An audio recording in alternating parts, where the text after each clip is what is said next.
ये कहानी जेनिफर नाम की एक बहुत ही खूबसूरत लड़की के ऊपर आधारित है, जो लड़कों को हर वक्त अपना सब कुछ देने के लिए तैयार रहती है। लेकिन इसके बदले में वो उनसे क्या क्या लेती है, ये हम आज की इस एक्सप्लेनेशन में देखने वाले हैं। आज मैं जिस फिल्म को एक्सप्लेन करने वाला हूँ उसका नाम है जेनिफर्स बॉडी और ये फिल्म 2009 में रिलीज हुई थी। कहानी शुरू होती है और हम नीडी नाम की एक लड़की को देखते हैं जो कि एक पागल खाने में कैद होती है। तभी उसके पास उस पागल खाने की नर्स आती है और उसे खाना खाने के लिए पूछने लगती है, पर तभी नीडी उस नर्स के पिछवाड़े पर एक जोर से लात मारती है और उसको दूर फेंक देती है। उसी समय वहाँ पर 2 सिक्योरिटी गार्ड आते हैं और नीडी को उठाकर एक सेल में बंद कर देते हैं। अब यहाँ पर नीडी हम व्यूअर्स को बताने लगती है कि मैं भी कभी नॉर्मल हुआ करती थी। इसके बाद कहानी सीधा फ्लैशबैक में जाती है और हम एक टाउन को देखते हैं जिसका नाम होता है डेविल्स कैटल। दरअसल इस टाउन का नाम वहाँ पर एक झरने की वजह से पड़ा था जिसका पानी एक बड़े से गड्ढे में जाता था और उस गड्ढे का पानी कहाँ जाता था ये किसी को भी नहीं पता। वहाँ पर बहुत सारे साइंटिस्ट उसमें अलग अलग चीजें डालकर पता लगाने की कोशिश करते थे कि वो चीजें कहाँ पर जाती हैं, पर कोई भी इस बारे में पता नहीं लगा पाता।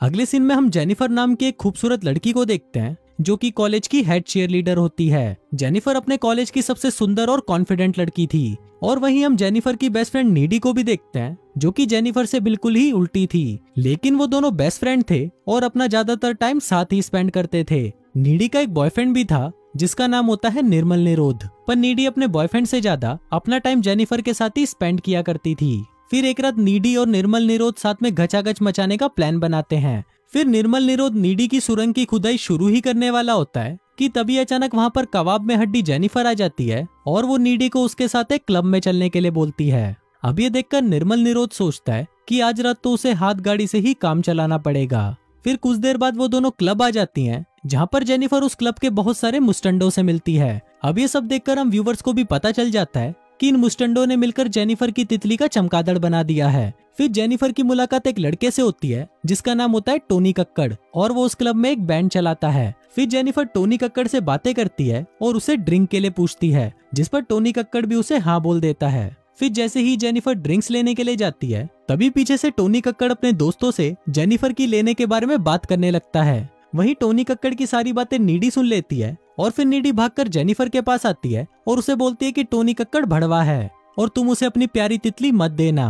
पर जेनिफर नीडी की बातों पर बिल्कुल भी ध्यान नहीं देती और वो टोनी कक्कड़ का परफॉर्मेंस देखने के लिए चली जाती है। अब उसकी परफॉर्मेंस शुरू होने के कुछ टाइम बाद ही उस क्लब में आग लग जाती है और चारों तरफ भगदड़ मच जाती है। सभी लोग वहाँ से बाहर निकलने के लिए भाग रहे होते हैं और इस भगदड़ में बहुत सारे लोग कुचले भी जाते हैं। फिर नीडी जेनिफर को अपने साथ वॉशरूम में ले जाती है और वो दोनों वॉशरूम की खिड़की खोलकर वहाँ से बाहर निकल जाती हैं। बाहर निकलते ही नीडी देखती है कि वो क्लब पूरी तरह जल चुका है और उसके अंदर लोग बाहर निकलने के लिए जोर जोर से चिल्ला रहे हैं। तभी वहाँ पर टोनी कक्कड़ आ जाता है और वो जेनिफर को अपने साथ चलने के लिए बोलता है। नीडी उसे जाने के लिए मना कर देती है, पर जेनिफर टोनी कक्कड़ के साथ जाने के लिए राजी हो जाती है और फिर वो टोनी कक्कड़ की वैन में बैठकर वहाँ से चली जाती है। पर नीडी को ये सब बिल्कुल भी अच्छा नहीं लगता कि जेनिफर कुछ अनजान चूतियों के साथ चली गई है। फिर घर पर नीडी को जेनिफर की बहुत चिंता होने लगती है, इसलिए नीडी अपने बॉयफ्रेंड निर्मल निरोध को फोन लगाती है और उसे सारी बातें बता देती है। नीडी बहुत ज्यादा घबराई हुई थी कि वो लोग जेनिफर के साथ कुछ कर ना दें। तभी नीडी के दरवाजे पर कोई नॉक करता है और नीडी देखने के लिए नीचे चली जाती है। फिर वो जैसे ही दरवाजा खोलती है तो वो देखती है कि वहाँ पर कोई नहीं होता।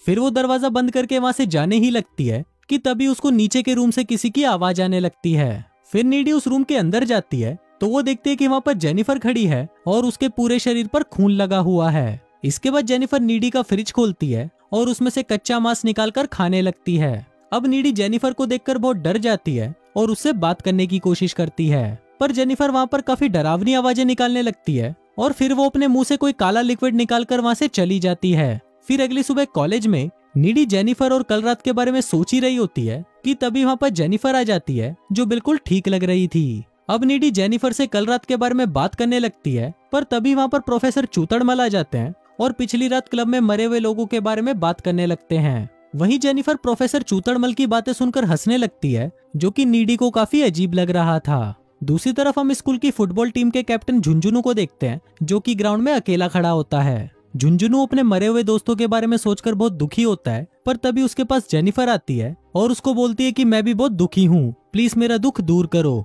और ऐसा बोलकर वो झुंझुनू का हाथ अपने संतरों पर रख देती है। अब इससे झुंझुनू का छोटा झुंझुनू वाइब्रेट करने लगता है और फिर वो दोनों घचाघच मचाने के लिए जंगल में चले जाते हैं। वहां जाते ही वो दोनों चुम्मा चाटी करना शुरू कर देते हैं, पर कुछ ही देर में जंगल के सारे जानवर वहां पर आ जाते हैं और उन लोगों को चुम्मा चाटी करते हुए देखने लगते हैं। झुंझुनू को ये देखकर काफी अजीब लग रहा था, पर तभी वो जेनिफर को देखता है जिसका मुंह अचानक किसी जानवर की तरह खुलकर बड़ा हो जाता है और फिर वो झुंझुनू को मार डालती है। वहीं झुंझुनू की चीख सुनकर प्रोफेसर चूतड़मल वहां पर आता है और वहां पर झुंझुनू को मरा हुआ देखकर उसकी फटकर 64 हो जाती है। इसके बाद वो पुलिस को इन्फॉर्म कर देता है और पुलिस वहां पर खूनी का पता लगाने में लग जाती है। दूसरी तरफ नीडी और जेनिफर फोन पर बात कर रही होती हैं और नीडी जेनिफर को बताती है कि मैं इस टाउन में हो रही इन घटनाओं से बहुत परेशान हो चुकी हूँ। पर वहीं जेनिफर को इन सब बातों से कोई फर्क नहीं पड़ता और वो बातें करते हुए एक लाइटर से अपनी जीप को जला देती है। पर तभी हम देखते हैं कि उसकी जीप कुछ ही सेकंड में वापस नॉर्मल हो जाती है, जिसको देखकर हम व्यूवर्स को पता चलता है कि जेनिफर के साथ कुछ तो अजीब हो रहा है। अगले दिन कॉलेज में तैमूर नाम का एक स्टूडेंट जेनिफर के पास आता है और उसको साथ में डेट पर चलने के लिए पूछता है। वहीं जेनिफर भी तैमूर को हाँ बोल देती है और उसे आज रात को अपने घर पर बुलाती है और कहती है कि मैं अपना पता तुमको मैसेज कर दूंगी। फिर रात को जब तैमूर उस एड्रेस पर पहुंचता है तो वो देखता है कि वो बिल्डिंग पूरी तरह सुनसान है और वहाँ पर बहुत अंधेरा है। तभी जेनिफर वहाँ पर आती है और तैमूर के पास आकर उसे किस करने लगती है। इसी दौरान तैमूर नोटिस करता है कि जेनिफर की आंखों का कलर चेंज हो रहा है। अब ये देखकर तैमूर डर जाता है और वहाँ से भागने की कोशिश करता है, पर उसी वक्त जेनिफर तैमूर पर हमला कर देती है और उसे मारकर खा जाती है। दूसरी तरफ हम नीडी को देखते हैं जो कि अपने बॉयफ्रेंड के साथ पलंग तोड़ रही होती है, लेकिन तभी वहाँ पर उसको जेनिफर दिखाई देती है जिसको देखकर वो काफी ज्यादा डर जाती है और उठकर वहाँ से चली जाती है। नीडी कार ड्राइव करके अपने घर जा रही होती है, पर तभी रास्ते में उसे जेनिफर दिखाई देती है जो उसके कार के ऊपर जंप करती है। अभी सब देखकर नीडी की भी फटकर 64 हो जाती है और वो घर आकर रोने लगती है। इसके बाद वो जैसे ही अपने रूम में जाती है तो वो देखती है कि जेनिफर वहीं पर है। फिर जेनिफर नीडी के पास आती है और उसे रिझाने की कोशिश करने लगती है। फिर वो दोनों चुम्मा चाटी करना शुरू कर देते हैं, पर नीडी को दो सुरंगों को आपस में रगड़ने में कोई इंटरेस्ट नहीं था, इसलिए वो जेनिफर को आगे का प्रोसेस करने से रोक देती है। वहीं ये सब देखकर हम व्यूवर्स का भी मूड खराब हो जाता है क्योंकि मेन काम तो रुक ही गया था। इसके बाद जेनिफर नीडी को उस रात के बारे में बताती है जिस रात क्लब में आग लगी थी। यहाँ पर हमें पता चलता है कि उस रात टोनी कक्कड़ जेनिफर को उसी झरने के पास लेकर गया था और वहाँ पर टोनी कक्कड़ और उसका बैंड सक्सेस पाने के लिए शैतान को जेनिफर की बलि देने वाले थे। फिर वहाँ पर टोनी कक्कड़ जेनिफर से पूछता है कि क्या तुम सील पैक हो। अब जेनिफर काफी डरी हुई थी, इसलिए वो झूठ बोल देती है कि हाँ मैं सील पैक हूँ। इसके बाद टोनी कक्कड़ जेनिफर के पेट में चाकू मार देता है और उसे उस झरने में फेंक देता है। अब टोनी कक्कड़ ने तो अपना रिचुअल कंप्लीट कर लिया था और अब उसे लग रहा था कि उसका बैंड फेमस हो जाएगा, लेकिन उसके प्रोसेस में एक कमी थी और वो था जेनिफर का सील पैक ना होना, जिस वजह से जेनिफर वापस जिंदा हो जाती है और उसमें इवल पावर्स आ जाती हैं।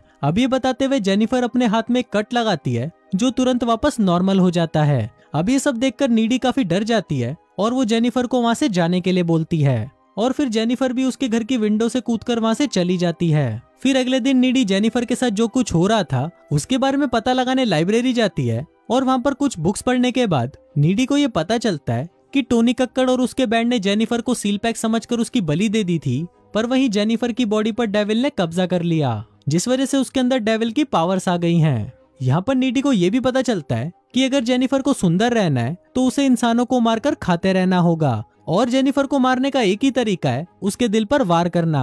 अब नीडी को ये डर लगने लगता है कि कहीं जेनिफर उसके बॉयफ्रेंड निर्मल निरोध को भी ना मार डाले, इसलिए नीडी निर्मल निरोध के पास जाती है और उससे ब्रेकअप कर लेती है। साथ ही वो उसे ये भी बताती है कि जेनिफर अब एक डेविल बन चुकी है, पर इस पर निर्मल निरोध उसकी बातों पर विश्वास नहीं करता और वहाँ से चला जाता है। उसी रात स्कूल में एक डांस पार्टी होती है और सभी लोग उस पार्टी में जाने के लिए तैयार हो रहे होते हैं। तभी नीडी भी सबसे पहले उस पार्टी में पहुंच जाती है और वहाँ पर निर्मल निरोध का इंतजार करने लगती है। दूसरी तरफ निर्मल निरोध पैदल ही अपने घर से उस पार्टी में जा रहा होता है। तभी रास्ते में उसे जेनिफर मिलती है और उसे नीडी के बारे में बताने लगती है। जेनिफर उसे बताती है कि स्कूल टाइम में नीडी के मौत के कुएं में बहुत सारे लड़कों ने अपनी बाइक चलाई है। अब ये सभी बातें सुनकर निर्मल निरोध काफी सैड हो जाता है, पर तभी जेनिफर उसे रिझाने लगती है और उसके साथ घचाघच करने के लिए उसे लेकर एक सुनसान जगह पर आ जाती है। वहीं पार्टी में नीडी को ऐसा एहसास होने लगता है कि शायद जेनिफर उसके बॉयफ्रेंड के साथ कुछ बुरा करने वाली है, इसलिए वो परेशान होकर निर्मल निरोध को ढूंढने के लिए पार्टी से बाहर आ जाती है।